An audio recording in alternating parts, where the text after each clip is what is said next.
Hello and welcome to another episode of the Wrap Up Live, where I am Orrin Weisfeld. I'm still Orrin Weisfeld, and I'm alone today.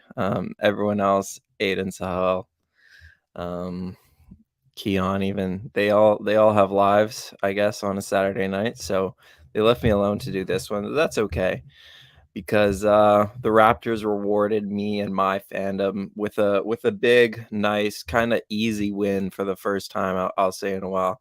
122-107 over the Minnesota Timberwolves. And I say for the first time in a while because it feels like the Raptors haven't gotten a ton of wins this season where it felt like the whole game through you felt pretty comfortable watching. Even in the games where they had big leads, you always felt that sense of I don't know. Comebacks could come at any time. You never know. And I do think that the Raptors have steadied themselves a little bit, 3-game winning streak now, in the sense of you feel a little bit more confident in these leads. I still don't feel very confident, especially against a really good team, which the Wolves were not tonight for reasons we'll get into. But you are starting to feel a little more comfortable. It was one of those wins where, again, the whole game, the Raptors really were in control. So that's a big credit to them. Um, Obviously, the Wolves were missing Karl Anthony Towns, missing Anthony Edwards, who suffered an ankle injury last game. It looks like he could be out for a while, which really sucks because he's one of the best young players in the league, and I was looking forward to seeing him against the Raptors. But you have to win the games that are in front of you. Every team does. We're at a point in the season now where it is so tight, these races for the play-in on both ends, the East and the West. So you just have to win the games that are in front of you. It doesn't really matter how healthy those teams are or how healthy you are even. There's just no more time for excuses or anything. It's just winning time. So again, nice to see the Raptors really pull one out where they felt like they were in control the whole game. Here are the kind of base stats again for the Raptors win. I think the offense, I want to start there because it wasn't the best defensive showing. 107 points, not bad, but against the Timberwolves team that's this injured, it's not something that you can say, wow, the Raptors really had a great defensive game. Certain guys did, and we'll get into them. But in general, I think the Raptors just won this one because their offense was consistently humming. There was a section where the start of the third quarter, they just went ice cold. But even then, in that start of the third quarter section, where, I think the Raptors only had in total in the third quarter 28 points. So it was their lowest scoring quarter. Even then, though, they were getting good looks. Like guys were creating good looks and they were just like missing wide open threes or missing open jumpers. So even in that kind of lull, I felt like the Raptors were creating some really good looks. Offensively, since Pirtle has become a Raptor, it just everything runs a little bit more smoothly because he's that guy who doesn't really care about his own shot. Like he's always just going to look to keep moving the ball, and I feel like that gets everyone else like slightly better looks, or it just gets um everyone else can kind of get theirs because the fifth guy in that lineup doesn't feel like he needs to get his. Here's a really nice Pearl pass since I actually have it up here. This is a nice set play. Him and OG have that nice chemistry where it's kind of inverted, where Pirtle gets it up high near the elbow and OG roams the baseline. They found each other a lot in those situations, but specifically the Pirtle Fred Van Vliet pick and roll, that is just something that I think is so nice because it's something that whenever the Raptors offense gets a little stagnant, like whenever the offense needs to buy a bucket and they just kind of don't have maybe Scotty miss a shot, Pascal miss a jumper or whatever, they can always now just go to that Fred Pirtle pick and roll, and it's so consistent. Like it is just it's I would say their most consistent source of offense, which is kind of funny because Pirtle only got to the Raptors a few weeks ago. But you just see like Rudy here.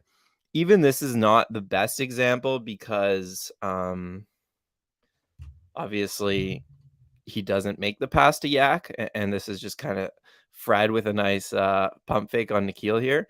But even Rudy here, you just see how he plays it, and if that's less of a threat, if that's Koloko, Rudy is just gonna take away the Fred drive and dare him to make a nice pass and dare Koloko to finish, but because it's Yak and because Yak has made him pay already several times this game, he's really in the middle. He's playing cat and mouse, but he's not committing to Fred at all. So it basically lets Fred play Nikhil one-on-one with a clear advantage because Pirtle gave him that advantage on the screen, right? So Nikhil's always playing catch up on this possession.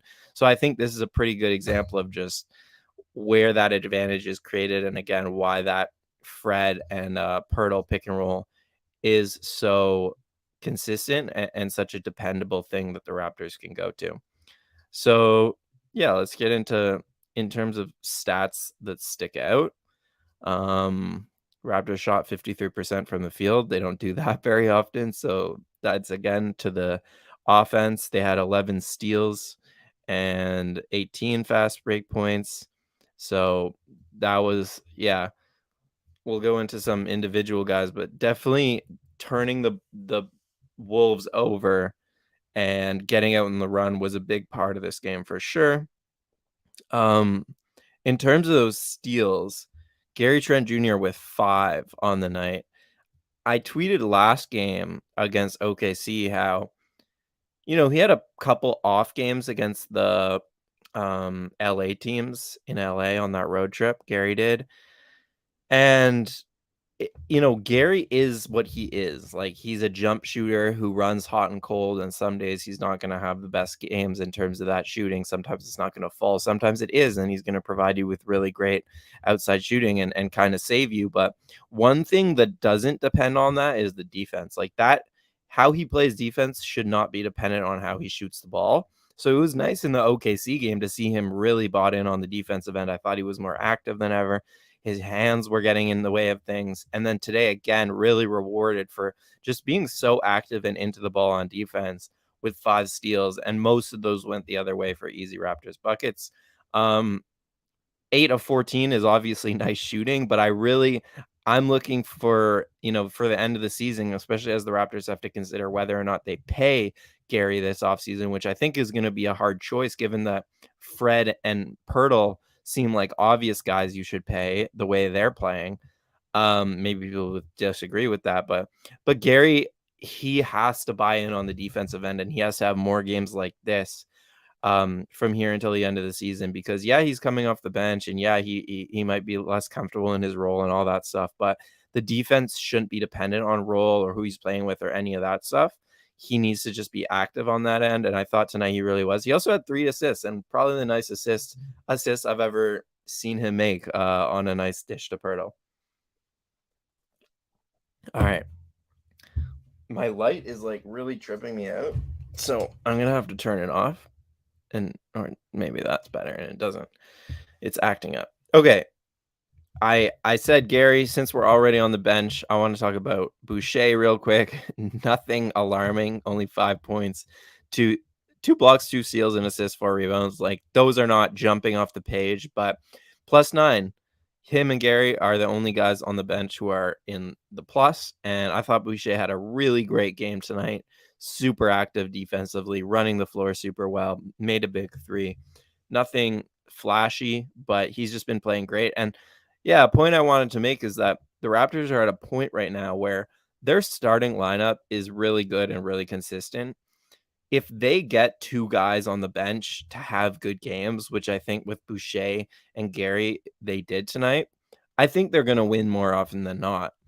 Like, we're at the point where as long as their bench competes and plays pretty well and kind of keeps pace with the other team's bench, the Raptors have a really good shot at winning. And so credit to Boucher and Gary tonight for coming out and just jumping off the bench in that second quarter. Even Gary in the first quarter doing and just playing with a ton of energy. Gary, I thought in that third quarter, when I mentioned the Raptors went into a little bit of an offensive slog, they just couldn't hit shots. Nick Nurse called a timeout, got Gary on the floor for Scotty Barnes, and Gary immediately made like a pull-up too, and it was just like, oh yeah, this is a really nice luxury to have when your starters aren't shooting the ball well. You bring off Gary off the bench, and you just ask him to create a bucket for you. In terms of the starters, They really all had good games. Like Scotty maybe was the least noticeable. It was a bit of a he took the back seat tonight for sure. Pirtle, I already talked about. Screen and roll game was phenomenal. His rebounding is so oh my god. Like I know this is nerdy and it's not sexy, but what Pirtle has done to me more than anything on the Raptors since he became a Raptor is just solve their rebounding issues. And yeah, like the screen, the rim protection is definitely the more sexy thing and the more noticeable thing. But when you're going against Rudy Gobert and you kind of hold him in check, even though Gobert had 5 offensive rebounds, like a lot of that was when Perta was off the floor with these foul trouble he got in. But 11 rebounds for Pirtle. He's just such an amazing defensive rebounder. And when you play a guy like Gobert, you really need a big, like a true big to do that.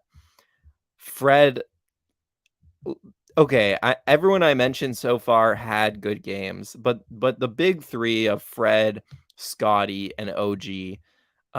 Sorry, Fred, Pascal, and OG tonight. Though that's the reason the Raptors ran away with this game, and it was never close. Like those guys came to play. They bullied their opponent, whoever they were matched up against. They clearly won the fight.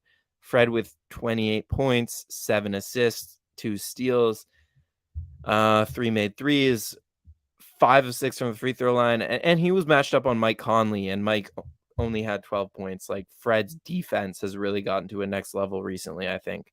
And then Pascal with 27 points, 10 rebounds, 6 assists. OG with 15 points, 2 rebounds, an assist, and a steal. But especially in that first half, OG was just not missing anything.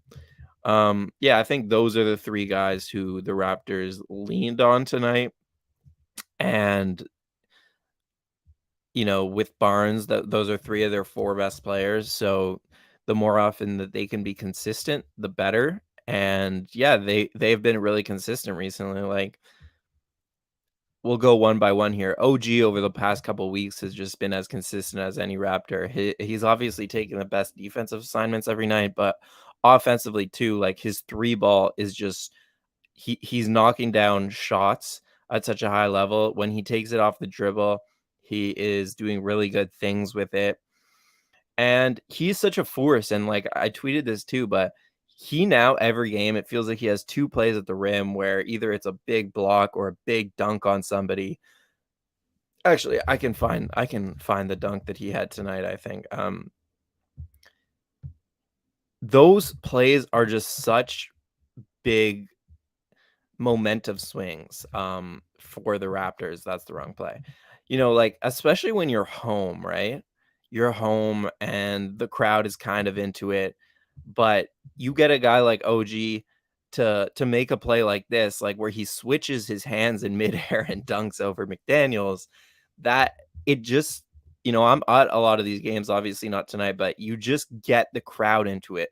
The Raptors no longer have, this crowd that every game, no matter what, is going to be on their feet. Like with all due respect, it's more of a business oriented crowd, and you have to play them into the game. Like the crowd is its own issue. It is what it is, though, right? If you're the Raptors, you have to accept what it is, and you have to know that if you don't play well, they're not going to get very into the game. So you have to make these plays, and this is just I bring up OG because he's just making these plays consistently now where he brings the crowd into the game with these big dunks or these big blocks. And he's just becoming more of a bully, which I think is a really good thing in terms of how he can affect the game.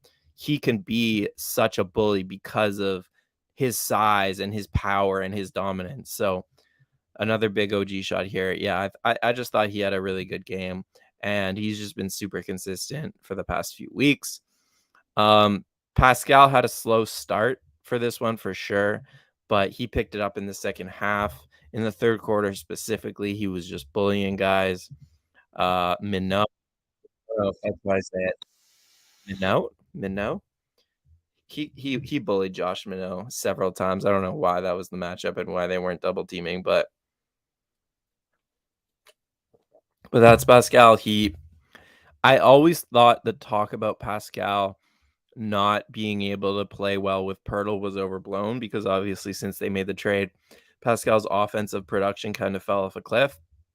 I thought that was overblown because I think the biggest reason still that he's not at the level that he played the start of the season at is because his jump shot's not going down at the level it was. Like when Pascal's midi is going down, then guys have to take a step off him and kind of dare him to drive.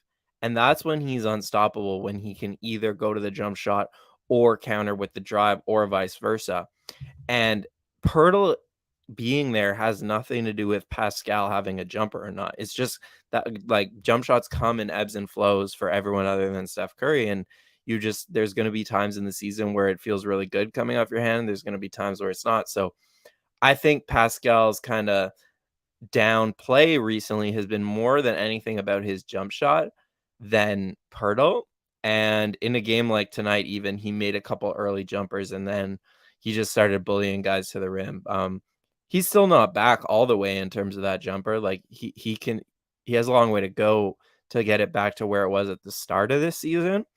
But yeah, like I fully feel confident that he can play with Pirtle and he can find his spot in the new kind of offense no matter what, because his jumper is going to come back a little bit in terms of that midi, and then it's just going to open up so much for him and his drives and his kind of counters and all that.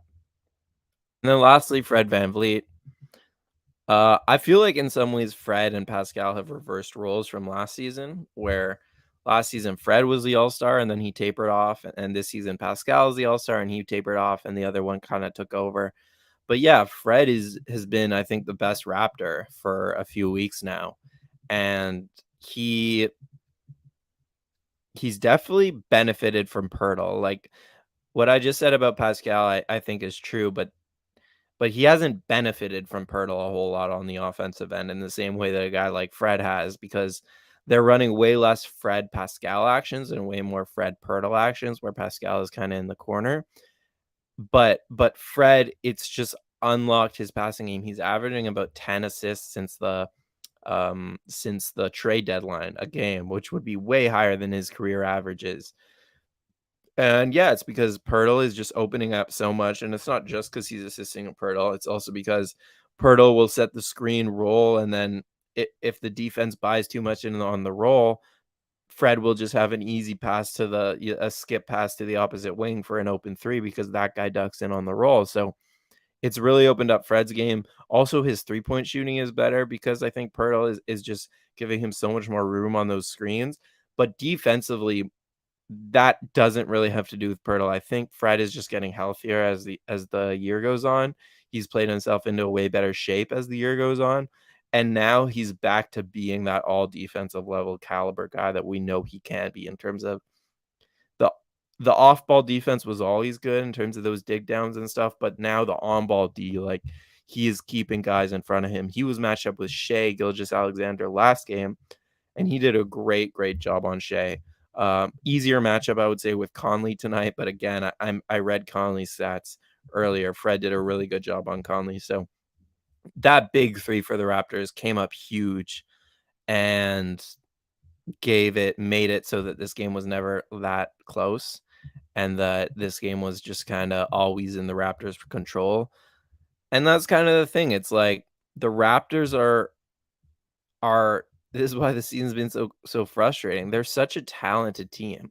That big three, and then you add Barnes, and it's a big four of VanVleet, OG, Siakam, and Barnes. Like, not many teams have a better big four than that in terms of just individual talent, I don't think. So, like, some do for sure, but not many teams. Definitely not like the 16 teams that are above them in the standings by any means. So season has been about how to fit those four together and play them in the best spots possible and all that stuff.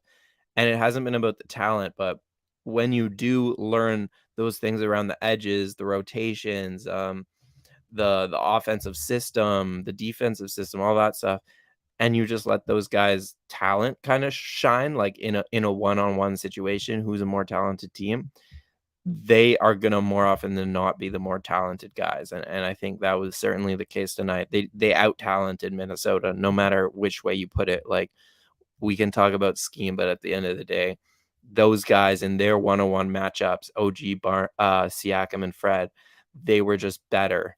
And I think they're capable of being better than their guy they're matched up against most teams. So yeah, good win. Um, Speaking of rotations, it's interesting that Nurse over the last couple of games has gone to more of a bench of Pascal and OG have been matched up together, and they killed it in the second quarter. Especially, the game was pretty close until those guys got on the floor together with the bench, started the second quarter, and ran away with a big lead that the Raptors never relinquished. And that means Fred and Barnes are playing together. Louis Zatzman has written about this at Raptors Republic. If you want to go check out his piece, because I think it's smart. I think it's taken Nick a really long time to figure out some of these rotations, but we're no longer seeing the one starter, four bench guy units. And a part of that is Achua being out of the rotation, but we're seeing more three bench guys and then those two starters that I mentioned, usually Fred and Barnes or OG and Pascal. And over the last two games, at least, it has worked. It's a small sample size, but as Lewis kind of touched on, he gives the reasons why he thinks it can work long term. All right. Do we have any questions from the audience? Because that was a 20-minute ramble. And yeah, do we have any questions before we all get out of here and enjoy our Saturday nights?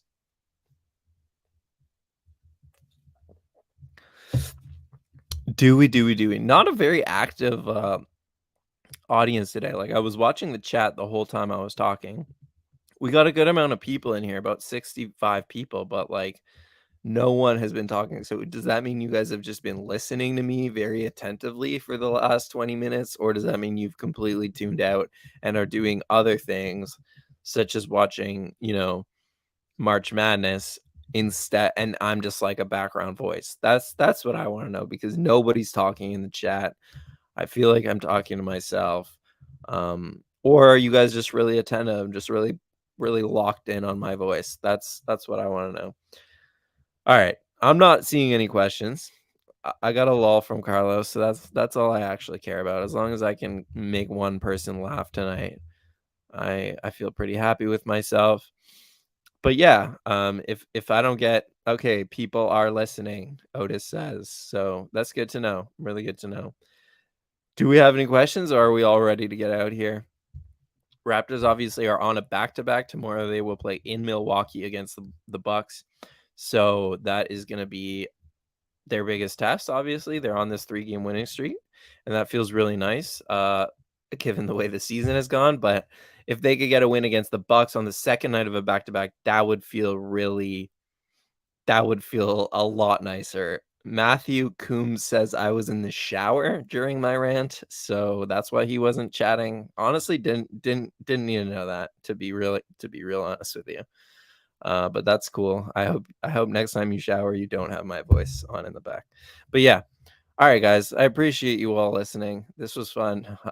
The Raptors season is turning around here a little bit, which is fun for us because we might be able to watch some really important games down the stretch of the season. And that's what being a sports fan is all about. It's not about the draft lottery, I promise. It's about watching important do or die games in the playoffs and at the end of the season. So thank you, Raptors, for maybe doing that. I'm going to get out of here.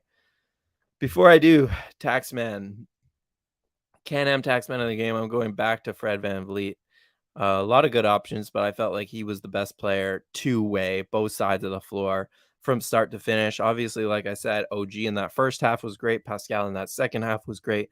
But Fred throughout the whole game carried the Raptors to a certain level of competence. So he's my taxman of the night. Go to canamtax.com or call the number at the top of your screen, because tax season is upon us in Ontario. You might even be late, and they'll do a great job with your taxes if you give them a call.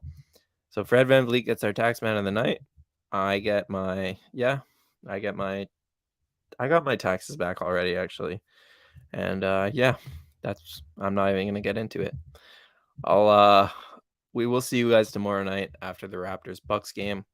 Have a good weekend.